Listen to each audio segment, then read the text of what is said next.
Supreme court ने बुधवार को अदालतों को ऐसी टिप्पणियां करने के खिलाफ सतर्क रहने को कहा जो स्त्रियों के प्रति द्वेषपूर्ण मानी जाए या किसी खास लैंगिकता या समुदाय के खिलाफ हो। साथ ही न्यायालय ने कहा कि भारत के किसी भी हिस्से को पाकिस्तान नहीं कहा जा सकता है।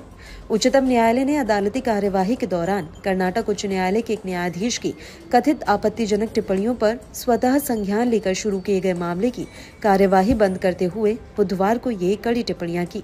न्यायालय ने यह भी कहा कि उच्च न्यायालय के न्यायाधीश ने 21 सितंबर को खुली अदालत में सुनवाई के दौरान अपनी टिप्पणियों के लिए माफी मांग ली थी। भारत के प्रधान न्यायाधीश DY चंद्रचूड़ की अध्यक्षता वाली 5 सदस्यीय पीठ ने कहा, चूंकि न्यायमूर्ति श्री शानंद उनके समक्ष कार्यवाही में कोई पक्षकार नहीं थे, तो हम किसी लैंगिकता या समुदाय के किसी वर्ग के संदर्भ में अपनी गंभीर चिंता व्यक्त करने के अलावा कोई टिप्पणी करने से परहेज करते हैं।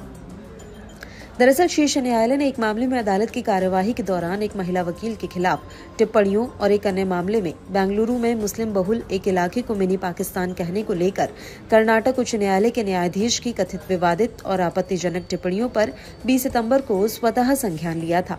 कर्नाटक उच्च न्यायालय के महापंजीयक द्वारा सौंपी गई एक रिपोर्ट के संदर्भ में पीठ ने कहा कि इससे साफ संकेत मिलता है कि सुनवाई के दौरान की गई टिप्पणियां कार्यवाही से असंबंधित थी और इनसे बचना ही बेहतर था।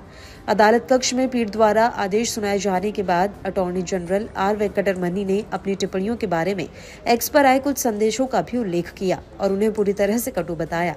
CJI ने कहा कि अब आपने टिप्पणियों की प्रकृति देखी है। हम भारत के किसी भी हिस्से को पाकिस्तान नहीं बुला सकते क्योंकि ये मूलभूत रूप से देश की क्षेत्रीय अखंडता के विपरीत है। वहीं सॉलिसिटर जनरल तुषार मेहता ने कहा कि सोशल मीडिया पर नियंत्रण नहीं रखा जा सकता और इससे जुड़ी गोपनीयताएं इसे बहुत खतरनाक बनाती हैं।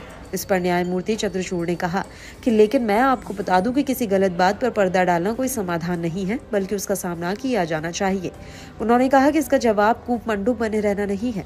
पीठ ने कहा कि सोशल मीडिया की पहुंच में अदालती कार्यवाहियों की व्यापक रिपोर्टिंग शामिल हो गई है और देश के ज्यादातर उच्च न्यायालयों ने अब लाइव स्ट्रीमिंग या वीडियो कॉन्फ्रेंस के लिए नियम अपना लिए हैं।